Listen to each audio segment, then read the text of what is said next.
We all reacted in our different, self-defining ways. Tina screamed and dropped her mirror. Ted leaped back like a scalded cat. Only Dave held his mirror firm, or firmish, while he scrabbled for something at his belt. Me? Before Tina's mirror had shattered on the floor, I'd reversed my rapier and driven it behind me. Wheeling round, I stared into emptiness. But smoke rose from the middle of the sword, and a worm of ectoplasm writhed and fizzed on the iron blade.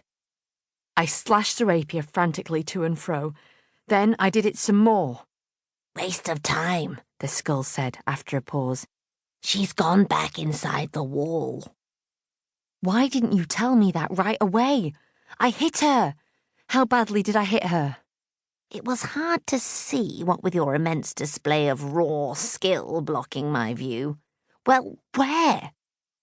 But at that point I was blown sideways by a blast of salt, iron, and white magnesium fire that erupted from the wall a few feet to the left. For a second, the room shone bright as day. It was like we'd been dropped into the sun. Then the flames drew back and darkness closed in, and I was lying in a bed of ash and glowing cinders, with my ears ringing and my hair over my eyes. I got stiffly to my feet, tapping at my ear, supporting myself with my sword.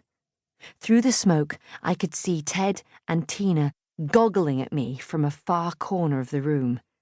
Close by, Dave was crouched like a small, squat panther, a second magnesium flare ready in his hand. "Did I get it?"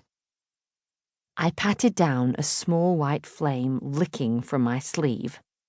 "No, Dave, no you didn't, but it was a very good try. And you don't need to chuck another one. She's gone into the secret room." I coughed out a glob of ash. "We have to follow her and finish this. We—" "Yes, Ted?"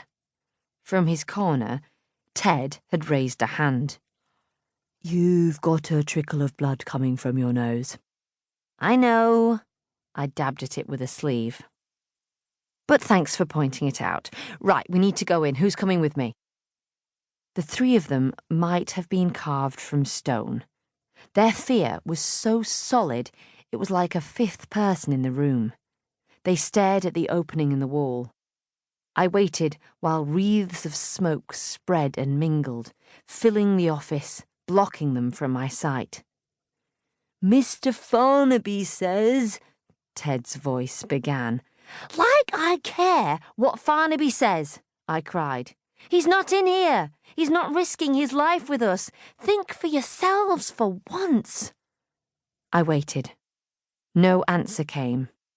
Rage and impatience filled me. I turned alone to the secret door. I could still feel the wave of cold following the ghost like a bridal train, running away into the dark. The side of the bureau shone with nets of ice crystals, delicate as lacework. The panelling was frosted over, too. I flicked on my torch. It was a narrow passage, wooled with cobwebs, bending almost immediately to the left and out of sight. Darkness hung there, and also a faint, tart tang, the smell of dust and death. Somewhere inside was the source of the haunting, the place or object to which the ghost was tied. Suppress that by covering it with silver or iron, and you trap the visitor too. Simple.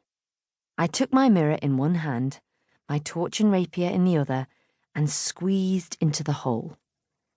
It wasn't something I wanted to do, exactly. I could have waited for the others. I could have spent 10 minutes cajoling them to follow me, but then I might have lost my nerve as well. Once in a while, you have to be a little reckless. That's a skill I learned somewhere. The passage was so narrow, I brushed against brick on either side, the cobwebs tearing off as I passed through. I went slowly, steeling myself for ambush. "Do you see her?" I whispered. "No. She's tricksy, flicks in and out of this world, makes her hard to pin down." I wonder what the source is, what she's guarding. Some bit of her, more than likely. Maybe the husband got over-enthusiastic, hacked her into pieces, a toe rolled off, say, went under a chair and got lost. Easily done. Why do I ever listen to you? That's so disgusting. Hey, there's nothing disgusting about random body parts, the skull said. I'm one myself. It's an honest profession. Steady here, blind turn. Darkness bled round the corner. I took a salt bomb from my belt and chucked it ahead of me out of sight.